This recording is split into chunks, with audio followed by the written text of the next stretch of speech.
Today, I'm going to show you how to digitize buildings with drones and AI. For this, we're going to use the DJI Mini 4 Pro, or you could use the Mini 3 Pro or the Mavic 3 series. We unfold the propellers and the antennas and then switch it on. In order to get started, the first thing is to check that you have good satellite reception. You should have above 10 satellites connected, then the drone says takeoff permitted. Also check the camera settings, that they're on automatic on the bottom right. To get started, check that you're not in sports mode but in normal mode, and then you can start by pushing down both of the control sticks to the inner lower part. Then the first thing is to actually fly above the building and to the side of it so that you see it well. You should rotate the angle of the camera down, the gimbal, to about 45 to 60 degrees so you can see the full building well.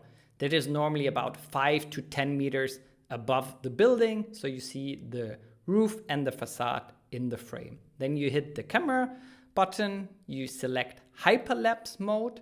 Then in the next menu, you hit circle because you want the drone to circle. You tap on the screen and then you select the area that you want to have for the 3D model, so the roof and the facade.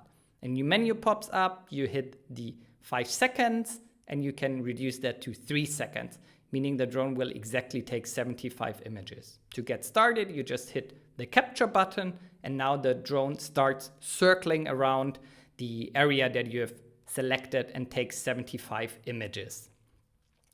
Once you started, make sure that everything you want to see on the 3D model is visible. If that's not the case, you can just stop the hyperlapse, start again, select a better definition of the building. Please note that the drone doesn't stop after 360 degrees. It stops after 75 images. For small buildings, maybe does a bit more than a circle. For large buildings, you have to hit the +1 second button, that it takes another 25 images. Once you're done, you can hit the little X here and deselect the area. Then the drone automatically creates a hyperlapse video that we're not going to use. We use the individual images.